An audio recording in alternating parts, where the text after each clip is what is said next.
You're listening to the Barcode Podcast with your host, Chris Glandon, serving cybersecurity straight up with no chaser. Let's hit the bar and grab a drink.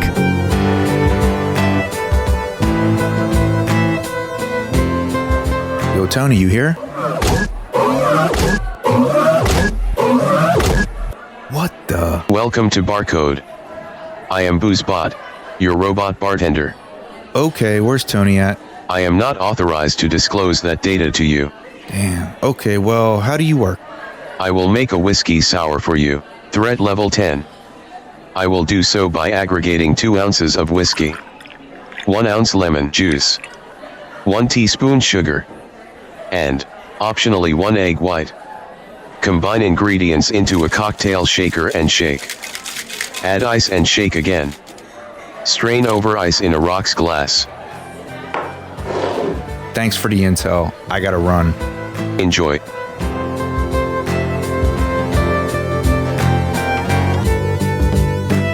AJ Nash is Director of Cyber Intelligence Strategy at Anomaly. He has over 2 decades of experience in intelligence collection, analysis, reporting, briefing, process improvement, and leadership. Prior to Anomaly, he was a senior manager of cyber threat intelligence at Capital One, global head of cyber intelligence at Symantec, and a guest lecturer at several universities. His background includes time spent in the United States Air Force, the National Security Agency, and the United States Cyber Command. AJ, thanks for joining me. Yeah, man. Thanks for having me. It's good to be here. First off, I'd like to know about the evolution of your career and how you ultimately landed at Anomaly. Would you mind taking us down that path to help us gain a better understanding of your experience? Yeah, no, happy to do it. It's funny. I don't know anybody that has, a path that they planned, right? And I'm no exception. So, I joined the Air Force in, forever ago now, 97. Originally, I thought I was going to be a cop and I was going to be a lawyer, and look where I ended up. So I ended up in a career in intelligence in the Air Force. I was a linguist, and not a very good one, to be honest. So I ended up doing intel analysis because we needed analysts. So I had a really interesting career. I did a lot of fun stuff. I did counterterrorism and counterinsurgency and countering trafficking in persons and chased war criminals for a while, and then got into some work when I moved out of the Air Force. I moved into some work doing counter IED work, and then eventually got into countering threats against cyber. I did about 9 years and change active duty, and then 9 years or so as a contractor. So a good time in the government space, learned a lot, and then transitioned to the private sector. I guess it's been about 5 years now. I worked at a large bank, as you mentioned. I worked at Cap One and started figuring out what intelligence looks like in the private sector, which is very different. The private sector is still learning the game a bit. So I was there to try to help build a program and had a good learning experience there, and then went to Symantec and spent a few years over there. First couple on the commercial side, helping organizations who needed to consume intelligence and helping them build some programs along the way or mature, and then moved inside and actually took over the opportunity to build a program inside the company itself, because it turned out a lot of things that I was out speaking about and helping people with, lecturing on, were some of the same mistakes we found out we were making inside.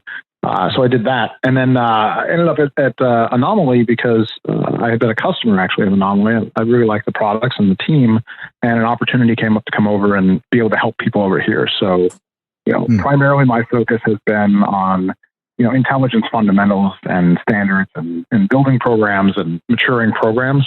I do a lot of public speaking on the topic and, opportunities like this to talk to folks, but also, firsthand getting on site with customers, at least prior to the pandemic. And it's what I'm really passionate about. So now I have a chance to do a lot of that. I also oversee the Intel team at our company and what we do to help people. So it's been an unusual journey, but I'm really happy to be where I'm at right now. It's worked out nicely. What would you say was the driving force that took you into the private sector? It's interesting. It's a good question. There's been a couple of those journeys, right? So, military to defense contracting was a very different life. And so you learn to adjust to those things. And then you spend some time in contracting and you hear a lot about what's going on in the private sector. And it's actually really challenging because when you're in defense contracting, you've been doing it a while, you begin to think your career is pretty much tied to your security clearance. So you jump from opportunity to opportunity and the money is decent and the work is meaningful, but it is tiresome after a while, frankly. As good as the missions were, there was a lot of frustration with it. And I knew some people in the private sector that seemed to be happier, quite honestly. So between the opportunity to be a little bit happier and have a bit more freedom and just the new challenge, it had me interested. But to be quite truthful, it was an accident. Ultimately, I ended up in the private sector because a friend of mine finally convinced me to get on LinkedIn. A good plug for those guys. I was afraid to. I don't do social media, coming out of the government space and being a cleared contractor for so long. But somebody convinced me, and I got on LinkedIn, and then somebody reached out to me from there. So I was actually recruited to move into the private sector. And now I just wish I had moved a little bit earlier. So I work to try to help veterans and folks in the intelligence community who want to make the move, try to help them do that if that's what they want to do.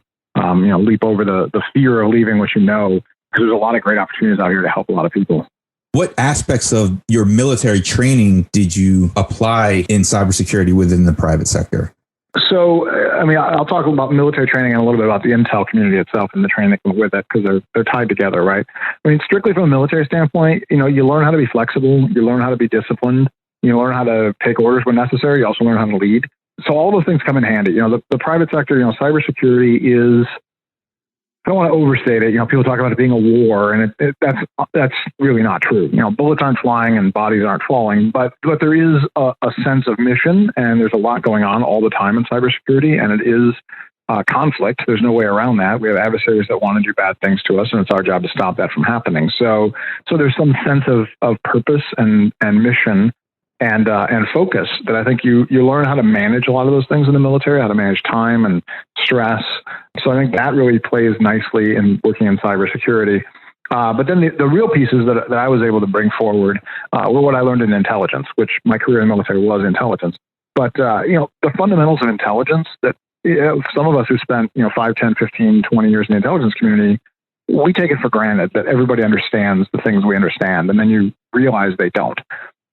Structured analysis, analytic techniques, and standards, just the frameworks for analysis and the language of intel analysis, the processes, it turns out are not well known in the rest of the world. So as the private sector is moving now into intelligence and more there, we've got people talking about cyber threat intelligence or cyber intelligence.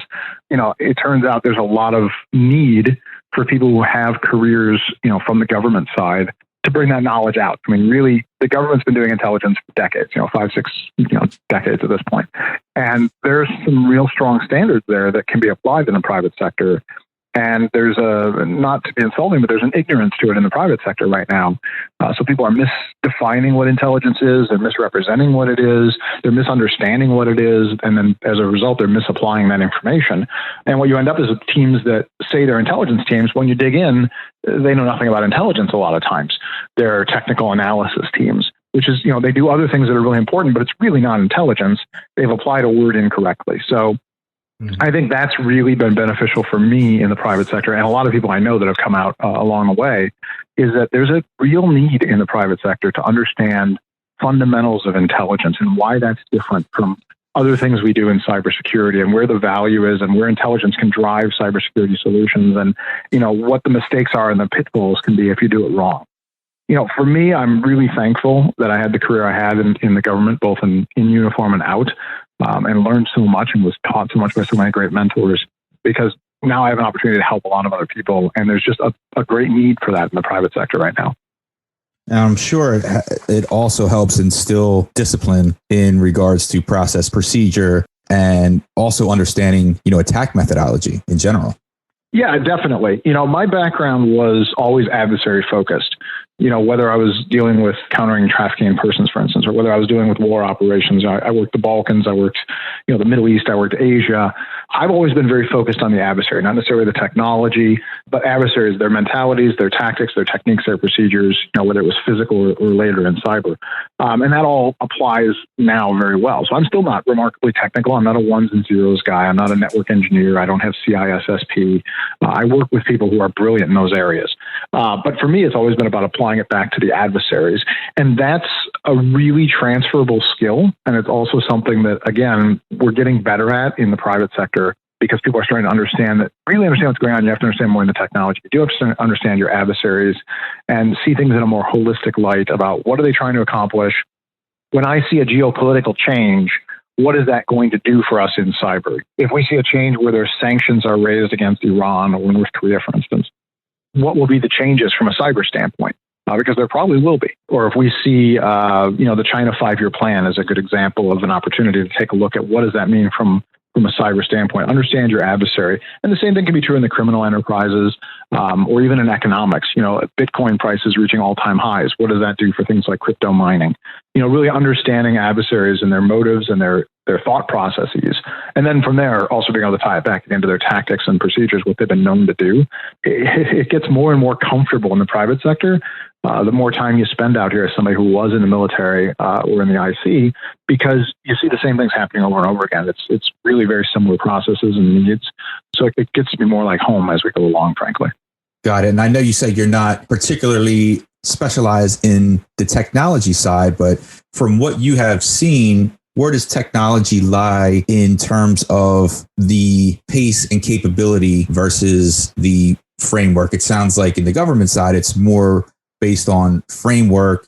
Are there, proprietary tooling that gets used there, or is there commercial tooling? What have you seen from that standpoint? Yeah, there's technology plays a huge role. Our biggest challenge, or one of them at least in cyberspace, is time. It's a constant problem in that everything's happening all the time. There's a massive overload of data and knowledge. So, if you go back 10 years, the challenge was just getting enough data, enough information to actually process, to understand what was going on. And now we've gone the other direction. We have more than enough. We have everything we could possibly want is handed to us, but how do you process it all? How do you make sense of it? How do you find the important things? And how do you do it rapidly? Because adversaries are constantly there. This is a never-ending problem. So the tools become really important. The technology, whether it's a threat intelligence platform, so you can bring in large amounts of data and information and intelligence from massive sources, bring it all together in one location where you can make sense of it, unified search, quick investigations, being able to do the graphical analysis and reach conclusions. That's a technology that's really important. SOAR, the automated response technology, being able to tie intelligence back to a SOAR so that you can do some things automatically. Again, you've got to keep up with the speed of cyber. So, you've got your SIM coming in and being able to bring everything, all the network traffic that's coming across. So when you tie these things together and you get these unified systems, SIM and intelligence and SOAR, they're all working together so that you have intelligence-driven answers, right? Intelligence tells you what's going on. The SIM brings things in. You tie those two together and you get context. That might lead to a SOAR to say, based on this signature tied to this intelligence, we have a confidence rating of 80% or better, and that's where our threshold is for an automatic response. I think those are all vital. We're not going to win a cyber battle. We're not going to stay ahead of adversaries manually. It's just not possible. There's constantly evolving tools that are making things better and easier, relatively speaking, for cybersecurity. The problem is adversaries also are getting better all the time, and there's plenty of them. So it's a never-ending game of cat and mouse, I think, between adversaries and defenders. But tools play a huge part of that, and endpoint protection gets better, and how we handle our signatures and the changes in signatures over time and what we're using now. But we're also going to see dynamic improvements from adversaries in the code, and encryption is going to play a role in how this all plays out. Again, there's a lot there. There's a lot to go through, but I do think the combination of talent and the tools and the access, and then making sure you do it in a timely fashion is really how you tread water, if not win the intel game when it comes to cybersecurity. Yeah, 100%. And on that topic of technology and how it's ever evolving, what level of confidence do you have with AI and ML in regards to intelligence? Do you see that? How do you see AI and ML playing out in that field? Yeah. So, it's funny. I've been an intel guy for, what did I say? I got to Fort Meade, so I got to NSA in 99. So I've been an intel guy for a couple of decades. My entire career, I've been told that AI and ML are going to replace me. We're 2 decades down the road. It hasn't happened. There's still tens of thousands of intel analysts in the intelligence community. So, I will start by saying that I'm not convinced that this is the panacea. That being said, it's gotten much better. I think we're going to get further down the road. I think the challenges are, first of all, when you come to AI, it's about understanding what's real and what's fake. There's a lot of people talking about AI and ML, and they throw these terms around and they're interchangeable to them. And when you dig in, they're not talking about AI, or they might be talking about ML. They might not even be talking about ML. They might just be talking about a series of processes being pulled together. I used to work with a couple of really brilliant guys in the AI space when I was at Symantec. And, as brilliant as they were and as much as they were advancing, they also educated me and said, listen, as far as we are as an industry, we're getting better, but we're also a long way. I still can't completely teach my machine to understand a dog and a cat. So, there's a long way to go in AI from experts I've talked to, and I'm not an expert, but I've talked to a few. Machine learning is coming along much faster. You teach the machines, right? So as long as you can teach the processes and you can teach the machine, 60,000 times how to do something and it figures it out. So ML is great in that it does create some automatic solutions we can work through. But again, it's about feeding it the right things. So ML works really well when you're dealing with structured data, when you're dealing with repetitive processes. That's not going to replace an Intel analyst because it doesn't have the ability to handle nuance. And some unstructured pieces of information that require people. Ultimately, I do think, maybe in my lifetime, that we'll get to a point where people start talking about AI and ML really doing the majority of things, right? Systems of systems, whether it's intelligence to weapon systems, intelligence to cybersecurity defense systems, getting there. But I think there's always going to need to be people, maybe less people, and I'm sure there will be over time. But ultimately, there has to be responsibility. And I don't think you ever have responsibility if you get it to just simple automation. In the military, we used to talk about it, and I never really worried about it because bombs on targets, generally somebody has to be responsible when there's a flaw. You can't turn and say, well, the box told us to do it. And there's always going to be people involved. I think there'll be less over time. But I think technologies like AI and like ML, I think they're force multipliers.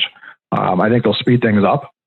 I think it will allow analysts to do better work, but it also is going to take a generational shift in that right now, as an Intel guy, if you told me the magic box gave me all this Intel and this is where we are, I'm probably still going to want to go do my own research. And most old school Intel analysts will, because even if you tell me this is the box of data I have to work with and we trust that the machines gave me everything, if I work with that box of data and I do all my work and I make my conclusions and I'm wrong, and it turns out I'm wrong because there was a missing item from that box, I'm now accountable and I'm responsible. And that's a huge leap to get past. I do think generationally we will. We're going to have a whole generation of Intel analysts that are raised on nothing but AI and ML and the technologies and trusting the research. Our understandings of risk and who accepts the risk for missing, research is going to change. And I do think we'll get there, but you're talking one or two more generations probably before that happens. The old heads like myself and people certainly have been, that taught me how to do it. We're still going to want to do a lot of our own research, and the magic box can't be the solution for us. Yeah, agreed. I believe there's always going to be that human element needed simply for fact checking, even down to voice to text on your phone, how that's supposed to be ML and I'm constantly fixing it. Yeah. Well, it's a good example. Voice recognition. We've been playing around with voice recognition for at least a decade now. And I don't know anybody who really loves it. I will say the technology's gotten much better. If you've got a home system, if you use, Alexa or Google or something like that, they're much better, but they're still not great, right? They're far from perfect. I don't trust any machine to dial a phone number for me yet. I've never found one that does it consistently well. But, they're getting better too. We've seen that. So yeah, I think we're getting there. I think, our promises of having it done by now are far from true, and we may be 3 or 4 or 5 decades away, but, we're still waiting on flying cars too. Some things just take longer than anticipated. If you had a flawless system that did the voice to text or voice recognition, you're also sacrificing data. And you have to look at that, from a security standpoint, where are you trusting your voice commands to go? If it's coming back 100% accurate, there's still risk involved. And I guess it comes down to calculated risk versus convenience. Yeah. And I think, when you look at that, if you want to look at how the culture is going to shift, I think we're working towards being a post-privacy world. I don't think it'll happen in our lifetime, but it may be near the end of it, depending on how long we last. But I think we're getting there. If you look at the generation now, like if you look at millennials, if you look at Gen Y, millennial, and I think we might even be out of the next generation now, the Gen Zs, what their thoughts are on privacy are very different than what privacy was for Gen X, certainly for baby boomers, or if you want to go even further back, right? I think privacy, the whole concept of privacy is changing. I think people are more than willing, the next generations are more than willing to give up their privacy. In some cases, they don't even want any. They're on social media everywhere. They're broadcasting everything. They don't even think about privacy. I think we're going to get to a post-privacy world. I don't know that that's going to be a good thing, but I think it's going to happen. I think we're headed down that path. And, unless that pendulum starts to swing the other way, which I don't see it right now, the whole concept of privacy and whether that even matters or not might just change. That's a great point. It's not something that, is thought about anymore, really, with everything being publicized. Yeah. And it's not universal even right now from culture to culture. Countries have different ideas of what acceptable risk is, what acceptable privacy is. So, it'll be interesting to see. I'd love to live another couple hundred years and see how it plays out. But, I think we may head down that track. And if we do, that changes how the technologies are used. It changes a whole lot of, processes. Very true. So you mentioned your time at the NSA. I'm curious, what was that experience like? It was it was good. It was a good learning experience. I spent a long time at the agency. Just how it worked out. Right, I got here in '99. In the Air Force still, but I was stationed there essentially my entire career. And then in contracting, with the exception of a short stint working on counter IED work in Virginia, almost all my other work was also spent at the agency. So it's home to me. A lot of different opportunities, a lot of different missions. I was there for 3 different DERNSs, so different focuses as well. What I would say is it was a great learning experience. It can be a really exciting and interesting place to work. It can also be a really boring place to work. It can also be a really stressful place to work. It just depends on where you are and what mission you're working at the time. No 2 missions are the same. The buildings themselves are different and the cultures are different depending on which organizations you're in. But the one thing I took away from it, that I really enjoyed was the mission itself. Whatever you were doing, there was very few days when you didn't realize at some level what you were doing probably was important to somebody. On a daily basis, it is just work. Like you sit at a desk and you do work, and it is easy to lose track of what that work's meaning is if you're not careful. But the truth is, almost everything going on in there is impactful and meaningful. You lose that when you leave the government space. That's one thing that can be challenging for some folks, is that loss of sense of mission. And you have to really define, what am I doing now? What's important to me? And what am I doing that's helping other people? And am I still contributing somehow? You never really have to question that much when you're at the agency. You know you're contributing. So it's a little different in that regard. But, overall, it was a good experience. I'm glad I was there. I'm also, glad I'm not anymore, quite frankly. I really enjoy what I'm doing now. And, I'm happy where I'm at today. So I was kind of late in the game, but I saw the movie Snowden not long ago, like within the last year. And it was essentially, it was not a documentary. It was the dramatized version of, the Snowden story. And, around that, I don't know if you had a chance to see that, but I'm just curious if you did see it, how accurate was that portrayal of the NSA culture? Yeah, I got to be honest. I didn't see Snowden's movie, or the movie about Snowden, I should say. I was at the agency when everything happened. I'm very familiar with the story of Snowden, so I didn't actually watch the movie. So I can't tell you how accurate the movie was. Edward Snowden's story, his public story, is not the truth. It's as simple as that. Edward Snowden wasn't a crusader fighting for American liberty, civil liberties, and trying to out the government for abuse of collection systems. That's just not the truth. That's not the story. Edward Snowden's story is actually much more boring. It's much more like most stories of people who violated their, oath to the U.S. government and went ahead and divulged secrets to adversaries. That generally comes into a couple of categories. You either have people that have financial difficulties, you have people that have romantic difficulties and end up in a honeypot situation, or you have people with oversized egos and narcissism and feel like they're underappreciated. And Snowden falls into the last category. He was an IT guy, not an Intel guy. He had access to things as an IT guy. He misunderstood some of the things he saw. He tried to follow protocol. He was told through protocol not to go any further, that we understand what you're looking at and not to worry about it. And he decided he knew better. So he stole a bunch of intelligence. He lied and took vacation, and he went to China. And he gave a bunch of intelligence to China. And then he went to Russia, and he gave a bunch of intelligence to Russia. It's not a complicated story. And for people who think he is a crusader, it very much frustrates me personally. He did a lot of damage to the U.S. government, more than anybody in my lifetime, probably. Listen, he released massive amounts of intelligence about Chinese cyber actors and organizations. That has absolutely nothing to do with U.S. civil liberties. Nothing. Like there was no reason to be involved in that intelligence. There was no reason to take it. There was certainly no reason to give it away to anybody.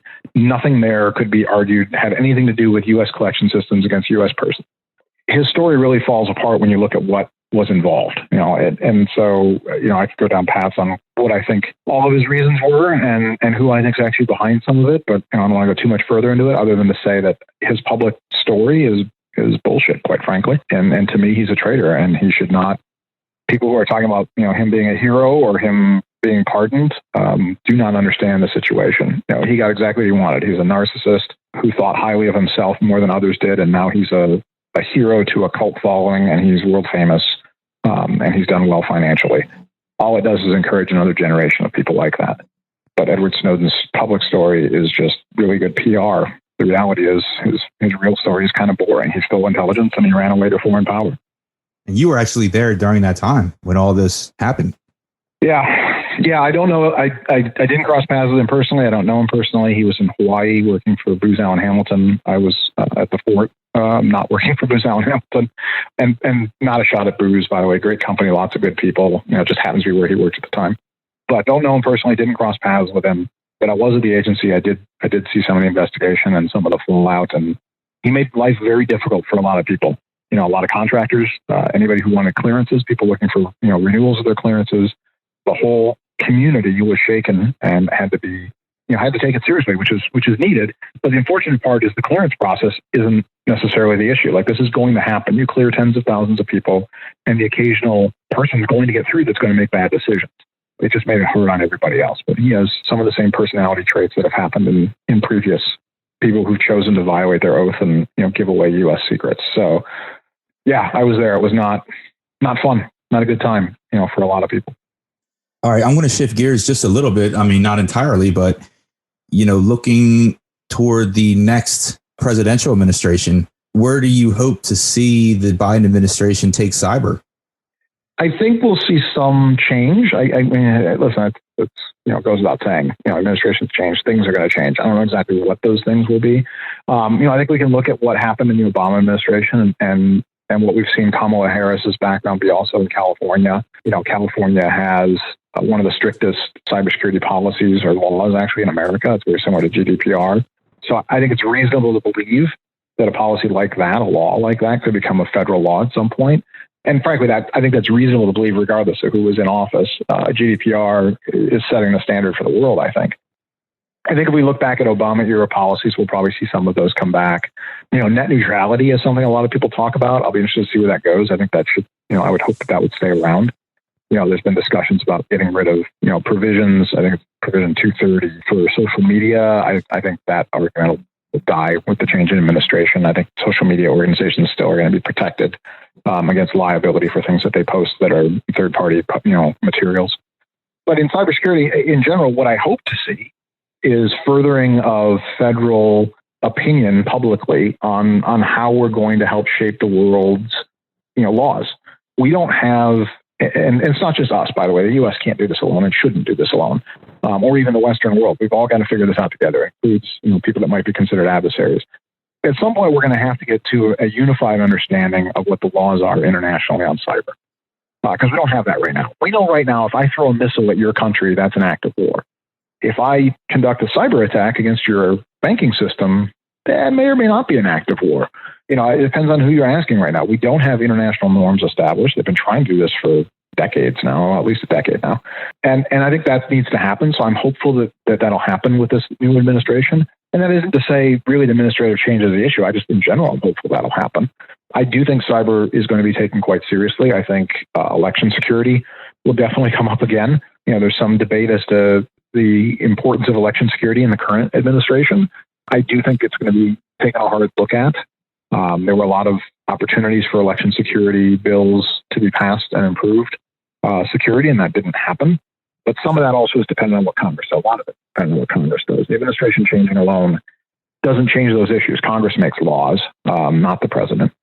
So, we're going to hopefully be able to get back to a point where all sides can communicate a little bit better. I'd like to think that we're going to get to become a nation with a little more cooperation. But if I'm being honest, I don't see a lot of that right now. I think we're pretty divided.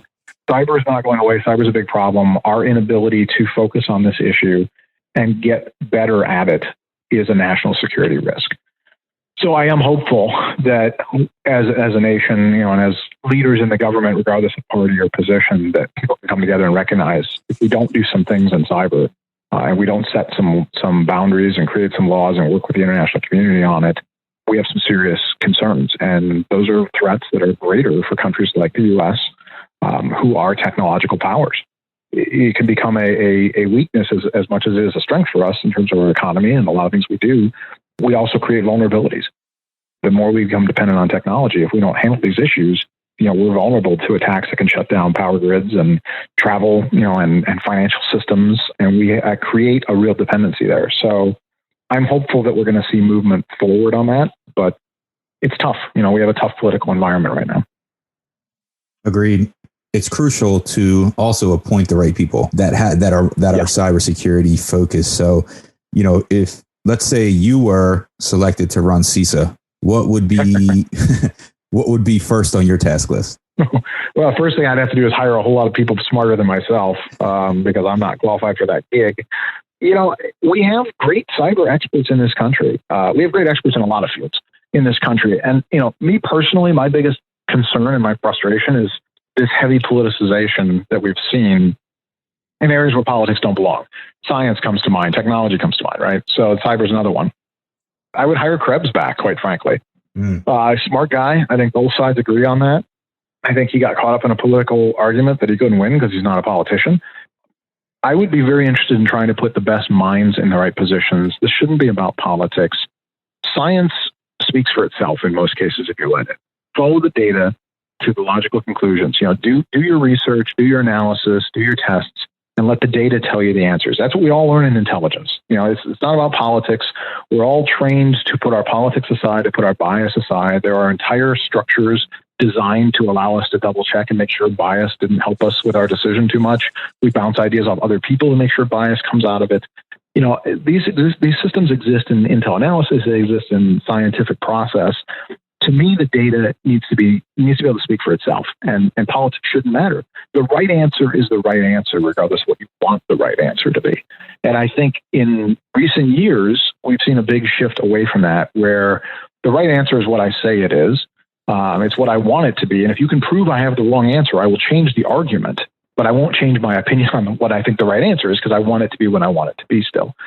And I think that's really dangerous. That's led us into a lot of bad places right now. Science is smart, for lack of a better way of doing it, right? Follow the data, let it give you conclusions. Also, it helps to help people understand if science gives you a conclusion and later on new data comes and that conclusion changes, that doesn't mean science is invalid suddenly, or the original conclusion was. It's valid based on the data you had at the time. Conclusions change when you get new inputs. That's supposed to happen. But that's another problem we have, and I think this goes back to an education system that's challenged and STEM that's not really being taught, is that there are people who have a hard time understanding what science is and what the scientific process is. And so the minute somebody tells them something and then it changes, they point to that and say, aha, so you never really knew anyway. And they try to invalidate all of science in the process. And that's just failing to understand the scientific process. So, I think we need to understand, we take everything we have available to us now, we draw the conclusions based on that, we have reasonable conclusions, we do testing and analysis, and then we go forth. And then if we get new intelligence, we get new data, we reassess, and sometimes we change based on the new intelligence we have available to us. But those are the people I would want to hire. If I was at CISA, all I want to do is hire people that are focused on the data, they're focused on the intelligence, they're focused on making logical conclusions, and they are devoid of politics as much as possible. They believe in the systems and the processes. And whatever that leads us to, those are the recommendations you make. And we've fallen a long way from that, I think, right now as a country, and politics doesn't belong in science. Along with the many tasks that lie ahead for the next president, I have to hit on the COVID-19 era and the COVID-specific threats that are starting to emerge, such as the nation-state attackers targeting the COVID vaccine cold chain. I'm sure you've heard about that. What are your thoughts on that? Should organizations be prioritizing threat intel to help defend against these type of attacks? And do you see this becoming more aggressive as time goes on? Yeah. COVID-19, we've been dealing with this for a long time. We've seen a lot of different threat actors try to take advantage of this. And that happens with any major event, any news event. This has just gone on longer. So, we've seen anything from the obvious, phishing campaigns. People are registering websites to appear to be from, World Health Organization or, nation state organizations, et cetera, and then just using that as phishing campaigns or now we've also seen misinformation campaigns, which is a whole separate discussion about why nations or individuals might want to misinform people and foment discontent and create arguments against science based on a whole bunch of circular reporting of false information. But, what you're asking about is specifically some of the cyber attacks.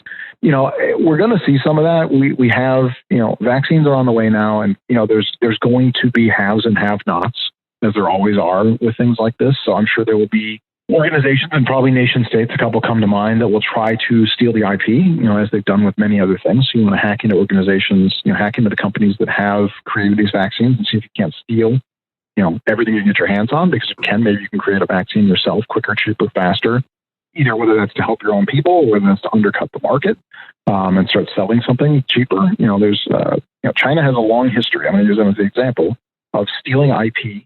They've been doing it for a long time in a lot of different technologies, and they do it for market advantage. And again, I'm not even vilifying China when I say this. This is a cultural difference. The Chinese don't think of this the same way we do. The U.S. has a long history of doing lots of R&D, spending years and billions to do this. And the Chinese opinion is if we could just take it from you and do it, and take that and cut the R&D costs, why wouldn't we? It goes back to a fundamental difference in the societies. Best example somebody gave me once, a Chinese expert, not myself, but she said, in the U.S., if I leave my bicycle on the front lawn and you steal my bicycle, you're a bike thief. The cops will arrest you for stealing my bicycle. In Chinese culture, if I leave my bicycle on the front lawn and you steal my bicycle, that's my fault. I didn't care enough about my bicycle to take care of it. I deserve to have it stolen. So they don't really think of it the same way. It's just a cultural difference. And I'm not going to say whether this is right or wrong. I'm not here to judge. It was an education for me. And it explains how it expands to this. If we don't protect our IP well enough and somebody else takes it, then they can say in their minds, well, you didn't protect it well enough. You must not have cared. And so you got what you deserved. And I think we'll see some of that, with some of the science. More concerning for me, frankly, than that would be if organizations are either being attacked so that it can stop their production lines, it can stop their ability to create these vaccines that people need, or if somebody could get in, and I don't think they can at this point, I haven't seen any evidence to support the possibility, but if somebody could get in and manipulate the data to maybe change the formulas of a vaccine, there's a lot of scary things that could happen in theory. I haven't seen any of that in real life, so I don't want to be a fearmonger. But there's a lot of concerns with that. So if you're in the business of building these vaccines and doing this research, you have to be extra cautious. We saw, early on, ransomware was a big issue with companies that were working, and medical organizations working to develop vaccines. Now, that's an easy way for an adversary to try to make money, is simply to attack your networks, attack your systems. And if they can get ransomware into a system, and the medical organizations tend to have a tough time with cybersecurity, now they're just profiting. It's just, hey, listen, give me so much money and I'll give you back your computer systems. And since you're in a hurry and you're trying to get something accomplished in a multi-billion-dollar pharmaceutical industry, I'm sure you'll throw a few $1,000s at the adversary just to get back your stuff. And, if I'm an adversary, I'm probably going to hit you over and over again because, now you're the ATM to me. So there's a lot of the back and forth there. But, COVID-19 is going to be around for a while. We have vaccines. My guess is by summer, most of us will have gotten vaccinated, at least in the Western world, in the modern world. And then we'll see some of that die down, and then adversaries will just move on to whatever the next thing is. And there's always a next thing. COVID-19 caused a surge in the remote workforce. So I'm curious, what use cases are threat intel platforms such as Anomaly addressing in this environment? Yeah, it's a good question. It's funny. We've had some chats about this internally. And I'm not going to divulge too much, but we've had some good discussions about this and what this, what COVID-19 means, right? I think culturally, we're forever changed by this. We'll see for the next few years what this means. But companies that were against remote work were sort of forced into it. Companies that were, dipping their toes into the water and maybe had 20 or 30% remote are now understanding what it's like to be nearly fully remote, if not fully remote. And, I think we're finding out how to do it better. And I think a lot of that's going to be sustained. I expect to see, for what it's worth, I expect to see some pretty big changes. I don't have to keep paying people in New York City money just because my office is in New York City. So now I can pay people in Tennessee who have the same skill set. So I think we're going to see a big change in hiring, in HR, in competitive balance. I think we're going to see people move out of some of these very expensive areas like New York, like San Francisco, which then will make them less expensive because supply and demand is what drives all that. I don't think we'll see a leveling. I don't think, Tupelo, Mississippi is going to have the same cost of living as San Francisco anytime soon. But I think we'll see some changes. We'll see some changes in how employment works and how the competition works. I may not be able to demand as high a salary in a more expensive place anymore because the company can hire somebody else, because now I have to compete with somebody who lives in a much cheaper place because they have the same skill set. So we'll see that. We're also going to see a big expanding of our corporate footprint. So how do you defend against that? I've said I think we may see companies reassess how they do cybersecurity. At what point, if my company is mostly remote, do I decide I want to be responsible for my employees' home network and the security that goes along with that? And where do I draw that line? And where's my employee willing to let me draw that line? How much more dependent am I on VPN accesses and encryption and, encrypting data in motion and some of these things? But most importantly, the piece you asked about, the Anomaly standpoint is, the SOC's been around for a long time, the SOC model, and we're starting to see the fusion center model. And I think we're going to see a leap directly into the virtual fusion center model. Where you have all these different organizations, not just your cybersecurity organization, but your intel organization and your HR and your insider threat and your business development perhaps and your M&A organization, and all these different organizations that have shared needs are going to be able to work on the same kinds of platforms at the same time with different segments that matter to them. So, a company like ours is actually in a really good spot there because we do cloud-based. We have software as a service. So our platform is everywhere. So when you talk about resilience, the next pandemic, or, worse yet, a natural disaster or a terrorist attack, we're really prepared for that. Our system is structured for that. So anybody using software as a service, if you're using, a platform like Anomaly Threat Stream, which is a SaaS platform, and you've got, storage tied back to, S3 buckets from Amazon, AWS, and you're running Splunk in the cloud and these kind of things, you can do it from anywhere. So you've now understood that you're fully remote, but your workforce can be any place. Your redundancy is everywhere. There is no single center you have to worry about going down. If the power grid goes down on the East Coast, it doesn't matter to you, frankly. You've got operations everywhere else in the world. So you're dynamic. You're really 24/7. You're very resilient.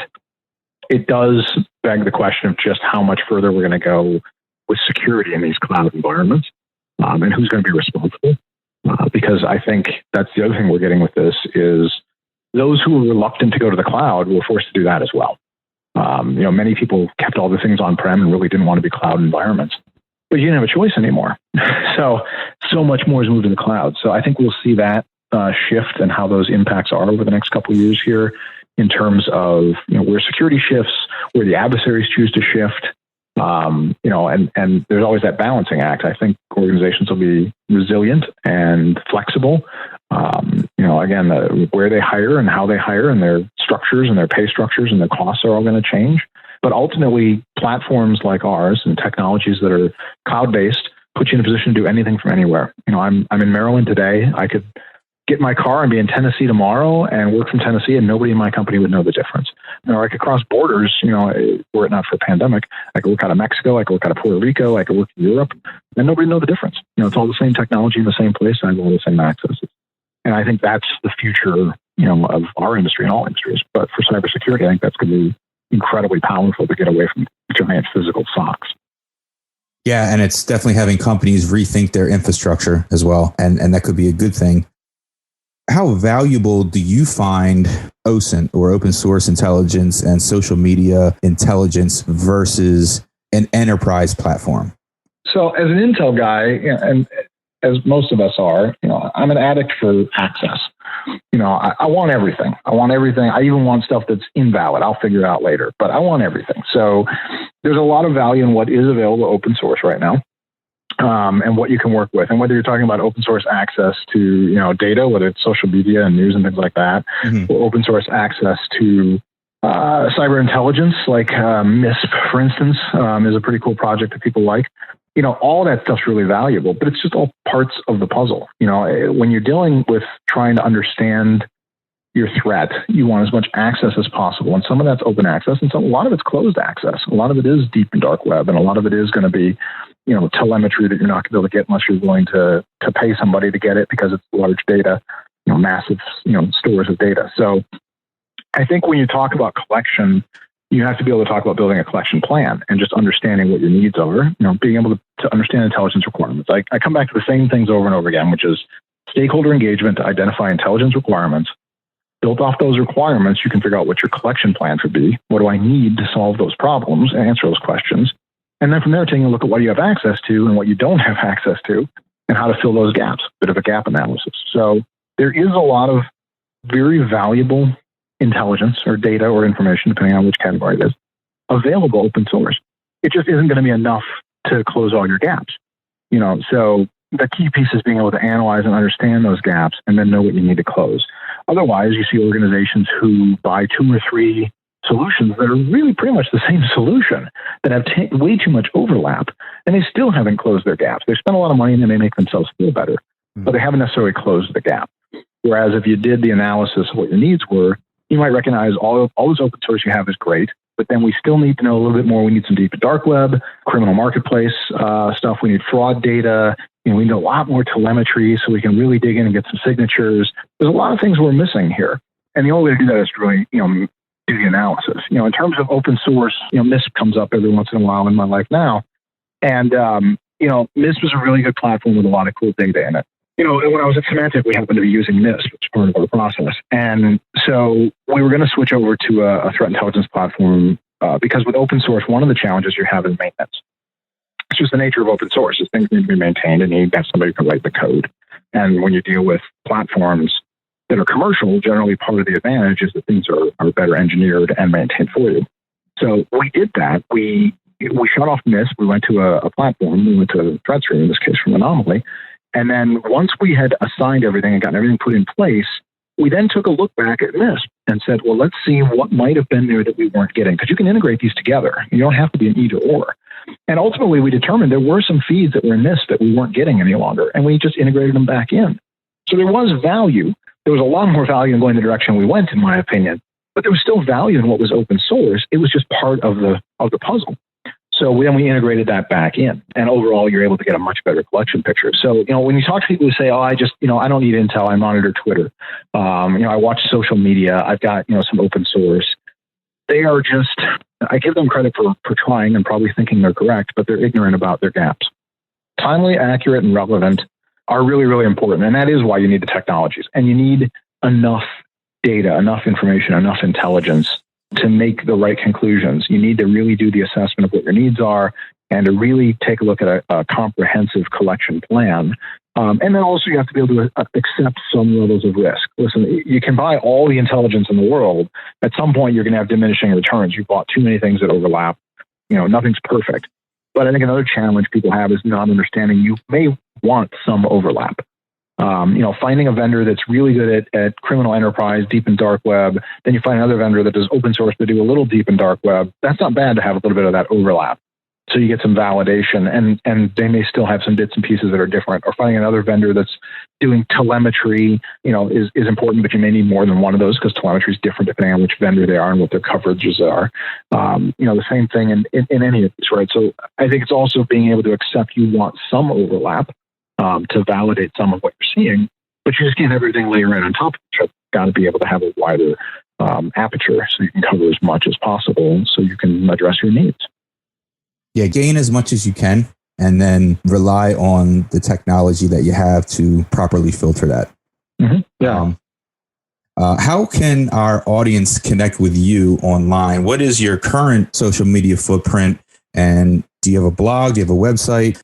Yeah, so it's a good question. I'm not a huge social media guy. I don't have a Twitter you can go to. I don't have a Facebook. You can email me at aj@anomaly.com. So if anybody wants to talk corporate stuff, if you want to talk threat platforms, demonstrations, partnering, anything like that, that's a good place to go. Me, otherwise, LinkedIn's probably the best place to find me. I'm on LinkedIn. It's AJ Nash, and I work for Anomaly. I'm pretty easy to find in there.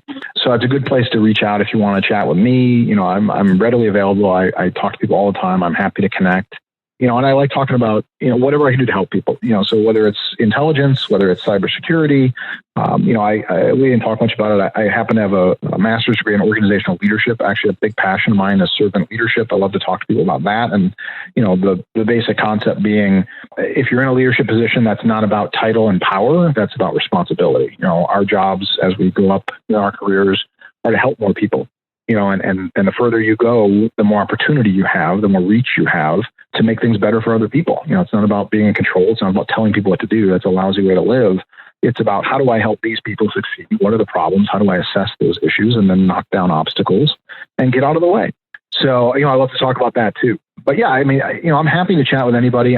Like I said, I'm readily available on LinkedIn, or somebody wants to drop me an email. I said aj@anomaly.com will find me pretty quickly. And then, I'm just happy to help. That's kind of my big motivator. Is I really enjoy whenever I feel like I've done something that made somebody's life better. I like to do it. Well, I think you definitely demonstrated that during this interview, and I want to thank you for sharing your insight with us. I actually just heard last call, so I have one last crucial question for you. If you opened up a cybersecurity themed bar, what would the name be, and what would your signature drink be called? Well, I can't use barcode. You've already got that, right? So I got to think of my own now. What would my name be, and what would my signature drink be if I opened a cybersecurity themed bar? So yours is barcode, and I'm pretty sure your drink is the Anomaly. Yeah, very good. Yeah, I did my research. So what would mine be? Oh, that's a good question. I might go with something like the Stack. I think people love to talk about their security stack, so I might call it the Stack. Probably have to, set it up as a really tall, narrow building, which would be kind of interesting. Nice. And then I guess for the drink, the Blackout. I'm gonna go with a really scary hacker drink. It's probably gonna be the Blackout. It's gonna have to be, really powerful. So a lot of booze in it.